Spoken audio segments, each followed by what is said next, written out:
Her nails were done. She had a little bit of makeup, and it was just fun. So.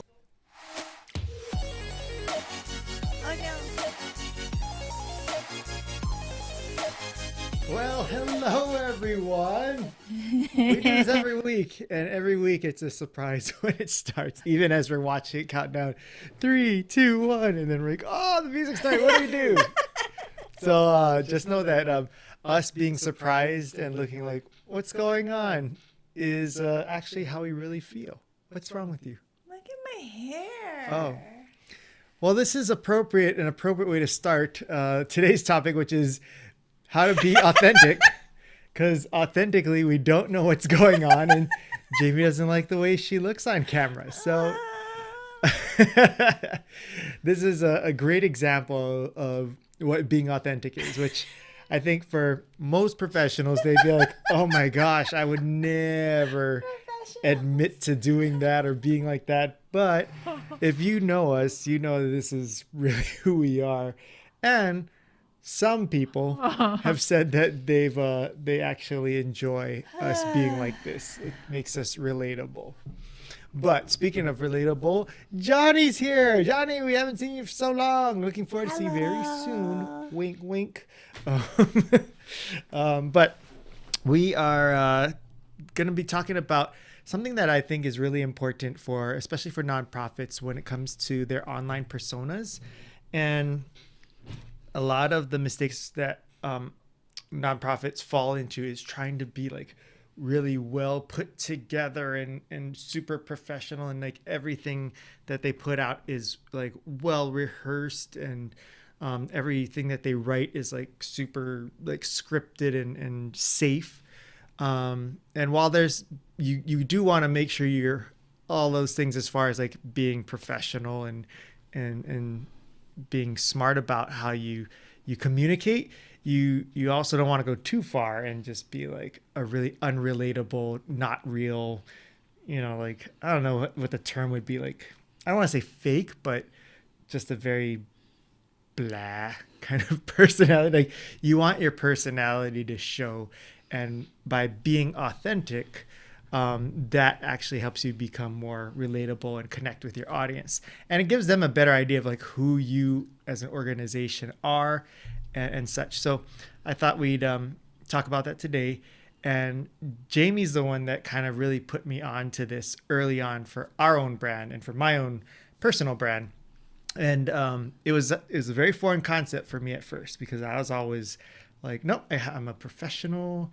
I have to be prepared and all that, and it just didn't seem natural and didn't come out right. So I thought we'd talk about it and let her kind of share what examples of being authentic is, and what you could do, some tips on how you can be your authentic self. So when you say being your authentic self, like, what does that mean when we're talking about like online presence?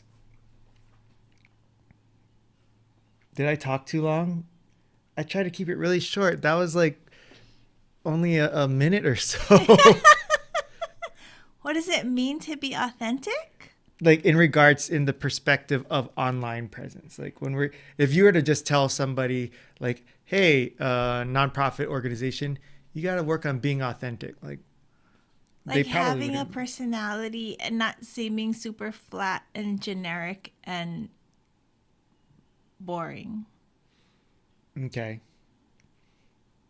Does that make sense? So I think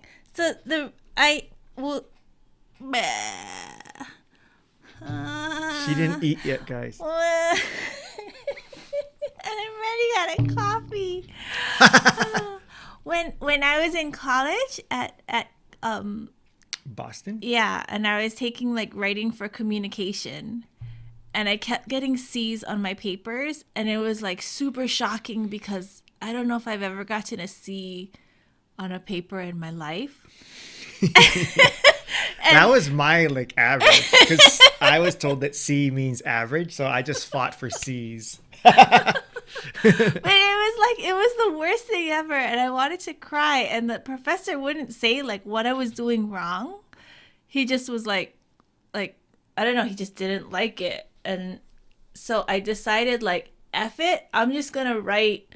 I threw out everything I thought was the way that I was supposed to write a paper, and I just wrote it like I was talking, like almost like writing a journal. And then from then on, I got all A's in his class. So, so I think that, like, if you think about writing, like, I think everybody, you've written a paper in school, and that voice that, like you don't use, is it called a contraction? Like, you always say do not, you never say don't, cannot instead of can't. Yeah. So that is like the way that they get into your brain when you're in school, that you're supposed to, how you're supposed to informal. sound. Yeah. You have to write your paper in a formal way. So everybody's used to writing, like if you're writing for work, you think you have to write in a formal voice. But for online, now it's informal voice is better, because you're looking for that one-on-one relationship, because people are reading it on their phone. They're not sitting in a big audience listening to you. So they expect to have more of a one-to-one personal connection. And online, it's like, most of the time it's social media. It feels like that's their way of connecting with you on a personal level. So they're not that's why when organizations have like a voice in their Twitter posts and stuff versus announcements, like looking at some of like the best online brands, like you think about something like McDonald's or somebody, and it's like, oh, they're very corporate, but their personality on their tweets and stuff is like really like a human being, like a funny, cool guy is writing it and stuff, and they'll like at people and say like, messages to them. So that's kind of, that's what social media was built for, was for human interaction, not like organization well put out statements. And what I hate, like, I don't know if this relates to this could be not an accurate comparison, but like, you ever see like these celebrities or athletes when they put out a statement, like when they have to apologize for something, like they did something wrong, and like you've heard them speak to the camera or in interviews all the time, and then when they release a statement, it's like, it sounds like some speechwriter wrote it for them, and it's like they're using words that you just like, oh, come on, like this doesn't sound like a true heartfelt apology, because it sounds like, oh, I wrote this statement like a robot. So I think that's how I compare it, where when we're talking about being authentic, it's just like act or speak or write in the way that you would as if the organization was a person, right? So so I know we had like what's with the faces? What did you eat? Wow. This did not go the way I thought it would. Sorry. This is a great example of being authentic, but also, wow, that's really, that cut deep. That's really mean. Oh, but I have to. Like onions. It is. I did have onions. I was about to say that the food that I had a bunch of raw onions in it. So I was gonna say, you probably are smelling the onions. And the sad part is, the wind from the AC is blowing this way. I thought I was gonna be downwind, but I guess not.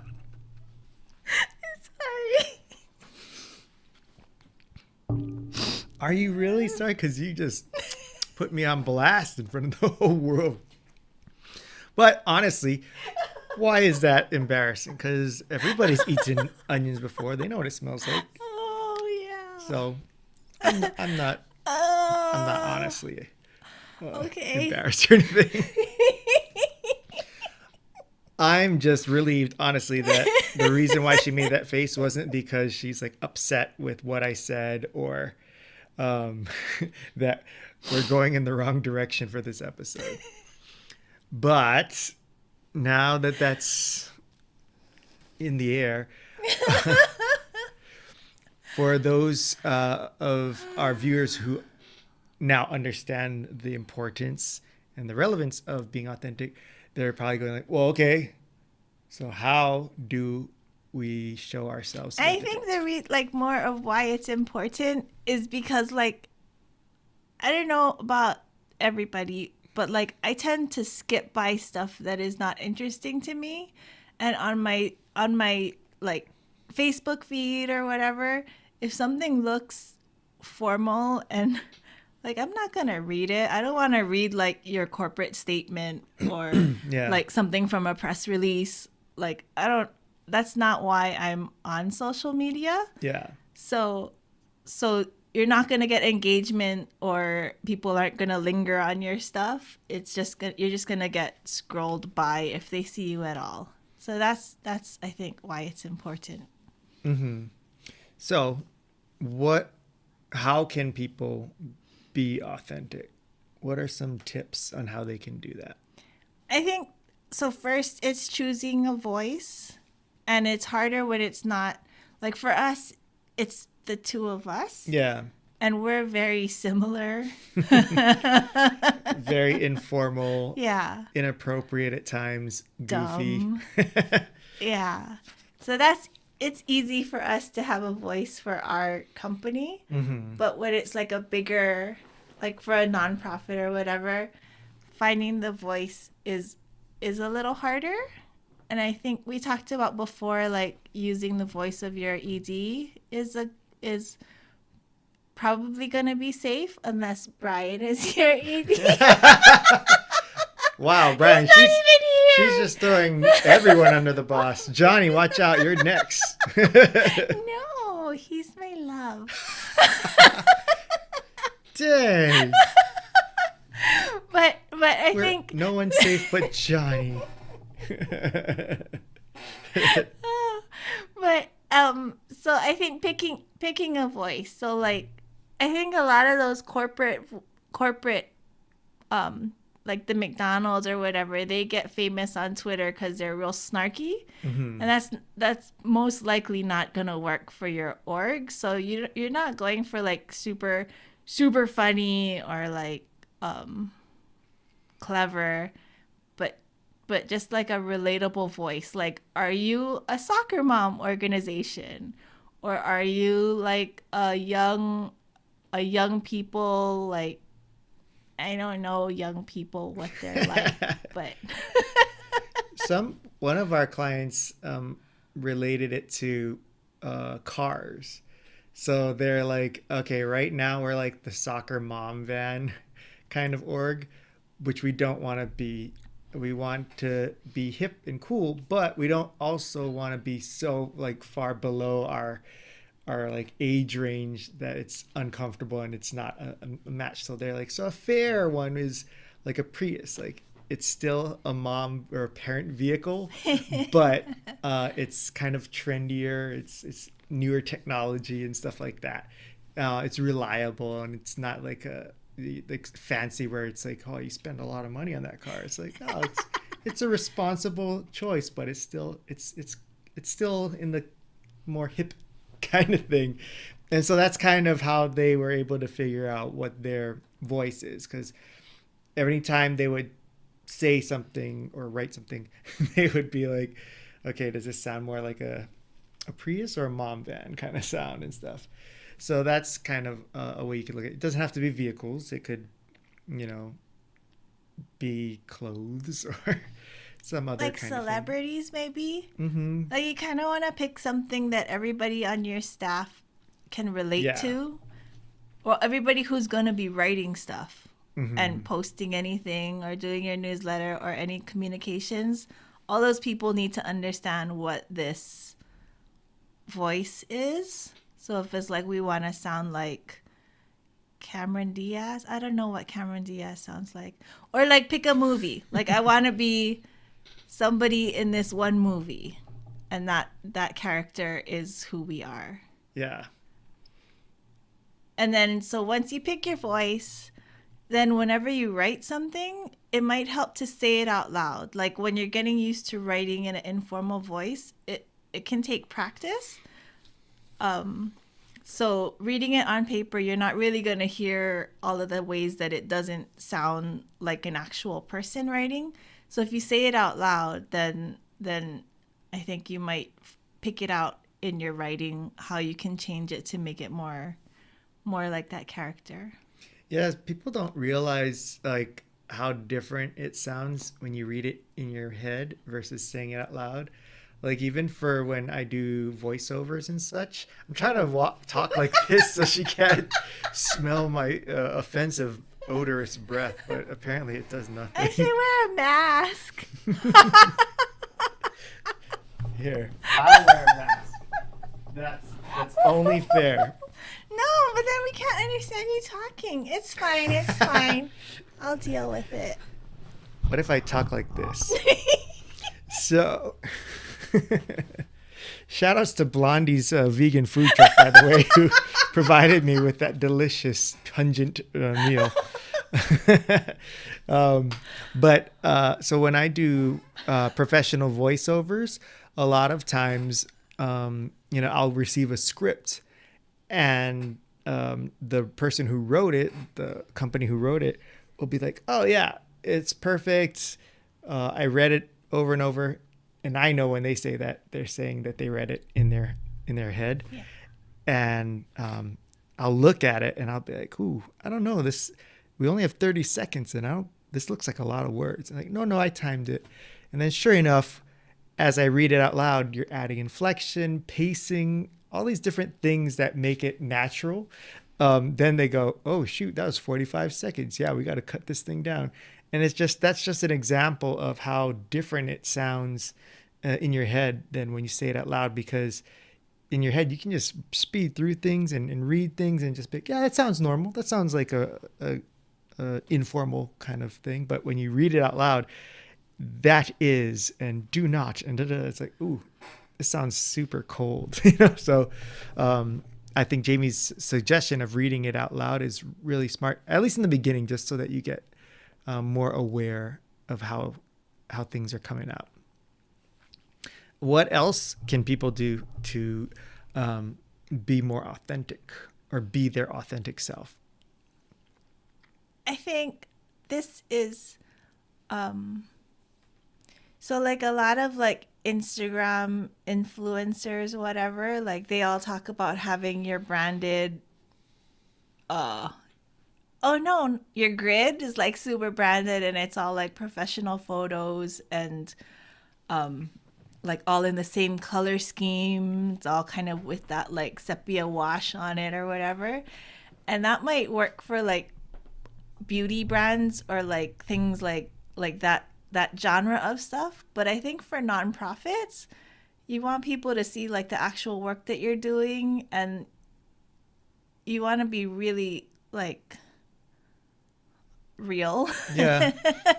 They want to see people in your organization, people in your community that you're helping, like, yeah, just better understand you and what you're doing. Like you're not trying to gain like 10 million followers. I think you're trying to make a good connection with people. So like real pictures and candids and happy faces, always happy faces.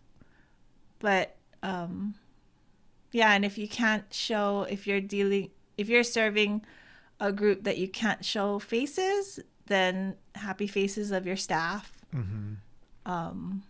Or like people volunteering, people that you can show. There's gonna be people in your work that you can show. Yeah, I think that the best way to show how real your organization is show that there are real people involved in it, whether they're your staff or the community you're serving or the volunteers that are coming through. Because what makes it harder is when you just see like graphics only and stuff. It just looks like it's almost like a front. It's like, well, what's really going on back there? It's funny how we're both like on the two ends. But at least I'm in the camera frame. You should still stay in shot. Just turn your head. People are just looking at your cheek. Okay. As far as like, I would think and assume that the way people write, not just the voice, but the types of things they talk about in their posts, like for instance, on Instagram in the description, what I've noticed is, some of the more boring kind of posts is like, it's just real basic. Like, here we are at this thing, and we're very happy for all of the support. Thank you all. But how can nonprofits become more authentic in the way that they write their post descriptions? I think telling actual stories, I think what we've seen is a lot of nonprofits are focused on stats because they're writing for grants and they have to show their impact, and they're looking at high level stuff. But what is going to connect on social media is personal individual stories. So just focusing on that would, I think, help to make it more social media friendly and more relatable for people who aren't in the industry and don't really care about, like, they don't understand the impact of like so many thousand people served or whatever. Like, it sounds cool, but it's probably not going to make me get my wallet out. But if you tell me about this one kid's struggle and how you help them, then I'm way more likely to make a donation. Yeah, I think even just like we've seen there are events that we see orgs like post and recap about, and it's like, yeah, all of these events you're gonna expect to see them say something like, oh, it was so great, the turnout was awesome, thank you to everyone for being so kind and generous. But if they were to say, for example, like, oh, and this one we're so blown away by people who came by, especially this one family who came by and baked us cookies and told us that this was for their uncle who was helped before. Like, there's like these kind of cool stories that you guys all probably talk about there at the event and share with each other, like, oh my gosh, I just talked to this guy and they said this, like, that's so cool, this means so much. So why not share that with the rest of the community too through these posts? Because I've been at many of these things where the orgs will tell me all these wonderful stories, and then when I see online they post something, it's like, oh, what happened to those cool stories? Like, those are the things that I think people would be just really touched to hear about. And that's what I would look forward to if I was reading a post, is reading stories and impacts and things like that. When it's just a generic summary of the event, it's like, okay. You have an evil look on your face. I'm holding my breath. But I'm talking this ways. I don't smell it. Wow. Oh, it does smell like onions. It's really strong. They were really raw and thick. I don't know what to do. I don't either. And the sad thing though is, honestly, if I were to smell onions like this on her breath, I'd be fine with it because it smells like food. It bothers me so much. Like, I would feel like, oh, I'm at a restaurant. I'm at a pho restaurant. Smells delicious. I'm hungry. Well, this is a lot of stuff to think about, but are there other ways that people can be authentic, or tips? My mind is blank. Do you have anything? No, I think, honestly, they may seem simple, but they're not so simple to do. Like, it's really hard to change these things we're talking about. And from personal experience, like, I still have trouble with that. Like, for my own personal stuff, like, I just want to write a generic post and be done with it. And I'm always having to try to challenge myself to be like, well, what is there anything that I could say, or a story I could tell, or just something more personal in this description that, I feel bad because you look so sad facing off to the side. I feel very uncomfortable and just want to end this thing. But I think this is such an important topic because so many nonprofits know how important it is to be involved online and have an online presence, but they don't have any feedback or aren't told this kind of stuff. And it's a simple concept, but it takes it's a learning curve to do, and you got to be consistent with it, because I think that's the other thing is you'll probably try this for the first week and be like, oh yeah, okay, I got it, and then you'll just slowly revert back to your old ways if you aren't conscious about it and making a conscious effort to work on it. So I would say just really commit to it. I think the reading it out loud will really help you imagining who you're trying to portray, whether it's a person or a car or whatever, just to give you a target of what the voice should represent. And if you have any questions, of course, you can reach out to us. We'd be happy to answer them for you on here. I think also, like, don't be afraid to post stuff that's not professionally done for photos and videos. Mm-hmm. Why is that?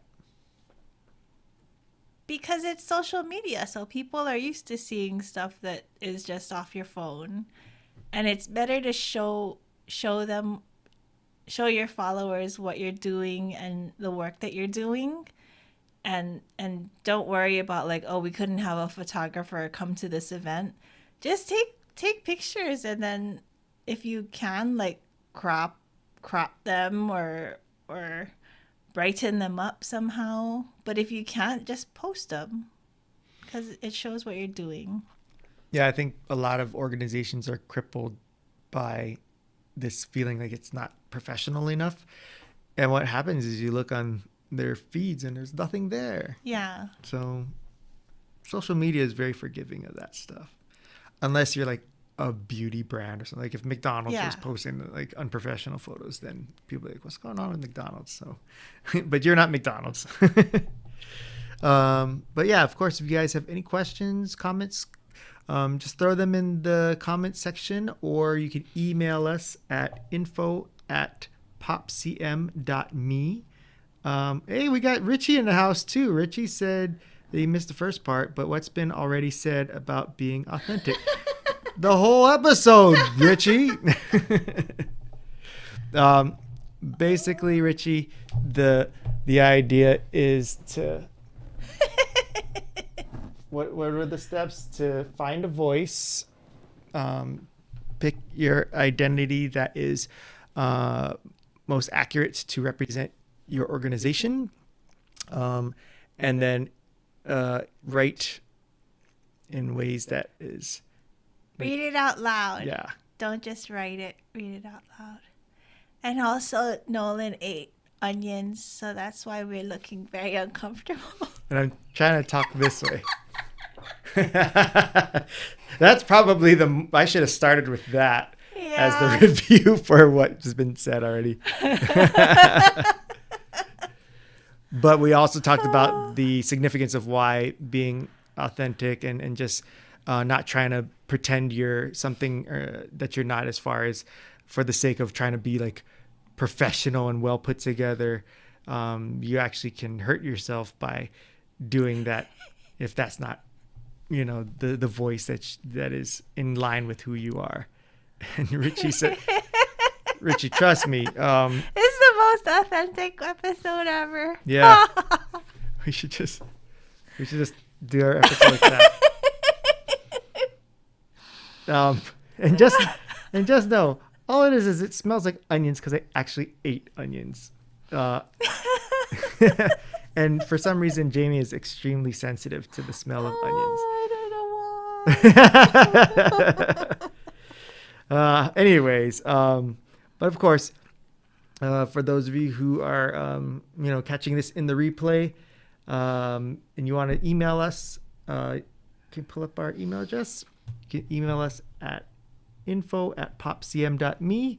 There it is, right there on the screen. And I think that's it. We'll be back next week, probably, maybe. We'll see what I eat for lunch next week. But I hope you guys got something out of this, because I honestly think that as much as the title doesn't seem so sexy or relevant, that I think this is one of the most important things that organizations, nonprofits could really improve on, and just they just don't know about it, and it's counter to what I think they assume is correct and what they should be doing.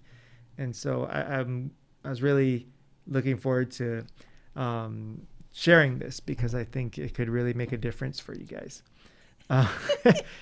Richie, you are the one who is awesome. This is really funny, actually. I should have wore this earlier. I feel so much more confident now that I can look in this direction and talk. Anyways. I'm sorry. No, she's not. Let's keep it real. Let's keep it 100, as the kids like to say in the streets. But to our friends who have joined us on here, to the organizations that are doing amazing work out there in our communities, like, thank you for what you do, and just embrace who you are. Being authentic shouldn't be hard. It's just who you are. So you guys should be proud of who you are. You guys are so important to our community. So we want you to feel comfortable being yourselves online. And even if you're not an organization, just be comfortable being yourself, because you are beautiful. Oh my God. No matter what they say. Okay. All right. See you guys. Bye. Bye.